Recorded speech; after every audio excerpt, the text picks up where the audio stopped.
بسم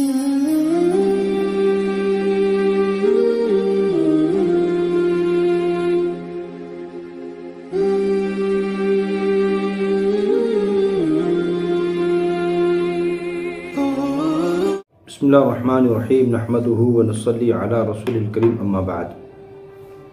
اس سے پہلے قسط میاں بیوی کے حقوق کی قسط نمبر 9 تحمل مزاجی مرد کا کمال ہے، پھر نیکی میں تعاون یعنی صالح میاں بیوی کی پہچان ہے۔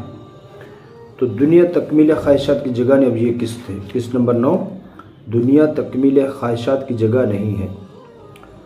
فرمائے ہمارا انداز زندگی کی نیکیوں میں ایک دوسرے کے ساتھ تعاون کیا جائے، تقوی اختیار کرنے میں ایک دوسرے کا ساتھ دیا جائے، اس لیے کہ ہم یہاں لہو و لعب کے لیے نہیں آئے، کھیل تماشے کے لیے نہیں آئے، صرف شہوت پورا کرنے کے لیے نہیں آئے، لذتوں کے حصول کے لیے نہیں آئے، ہم تو ایک منزل تک پہنچنے کے لیے آئے ہیں کہ وہ منزل ہم اس تک پہنچ جائے۔ ہم تو مسافر ہیں۔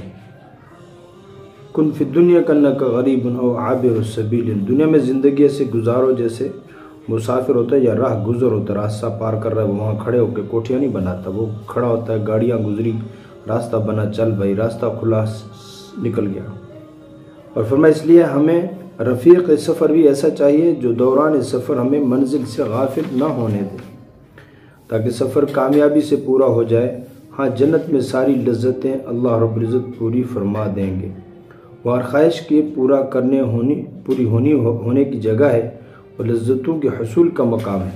جنت کیا ہے؟ لذتوں کے حصول کا مقام ہے۔ اللہ تعالیٰ نے ارشاد فرمایا وَلَكُمْ فِيهَا مَا تَشْتَهِي أَنفُسُكُمْ وَلَكُمْ فِيهَا مَا تَدَّعُونَ، اور اس جنت میں ہر وہ چیز تمہارے لیے ہے جس کو تمہارا دل چاہے، تمہاری خواہشات پوری ہوں، اور اس میں ہر وہ چیز جو تمہارے ہی لیے ہے، جو تم کو منگوانا چاہو تمہیں مل جائے گی۔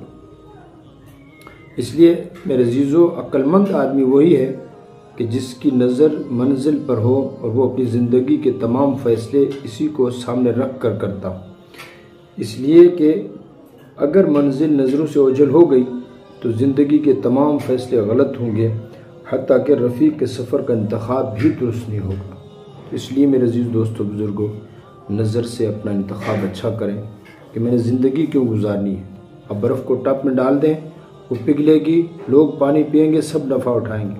اوپر پھٹے پہ رکھ دیں، کہیں فٹ پاتھ پہ رکھ دیں، پگھلے گی، برف کا کام پگھلنا ہے، وہ پگھلے گی لیکن ضائع ہو جائے گی، سارے لوگ اس سے نقصان کا خدشہ ہے، کوئی پھسلے گا، کوئی گرے گا، پانی ہے، سارا ماحول خراب ہوگا۔ میرے عزیز، یہ زندگی ہے، انسان نے دی ہے، اللہ نے دی ہے انسان کو زندگی، اس کو ہم صحیح جگہ لگائیں۔ اگر صحیح جگہ نہیں لگے گی تو غلط جگہ لگے گی، صحیح جگہ لگے گی، یہ خود نقصان سے محفوظ رہے گا۔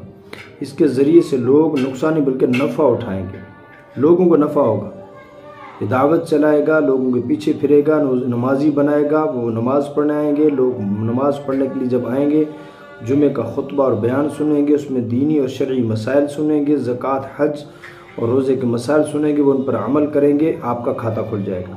اگر خدا نخواستہ ہم برے بنے تو ہم سے صرف نفع تو کیا کھویا، نقصان ہوگا لوگوں کو، ہم کیچڑ بن جائیں گے، لوگ گزریں گے، ان کو بدبو آئے گی ہم سے، ہماری برائیاں ان پر ظاہر ہو جائیں گی، ہم سے نفرت کریں گے، دنیا بھی خراب ہوگی اور آخرت بھی خراب ہوگی۔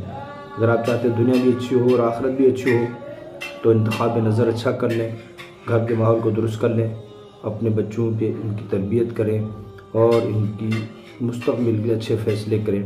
سب سے بہترین فیصلہ قرآن و حدیث کے ساتھ جوڑ دیں، دین کے ساتھ جوڑ دیں، سب سے بہترین ان کا فیصلہ ہے۔ اس ماحول میں نہ ڈال دیں کہ کل کو بعد میں پچھتانا پڑے، کہتے بعد کے پچھتانے سے احتیاط بہتر ہے۔ تو آخر دعوانا الحمدللہ رب العالمین۔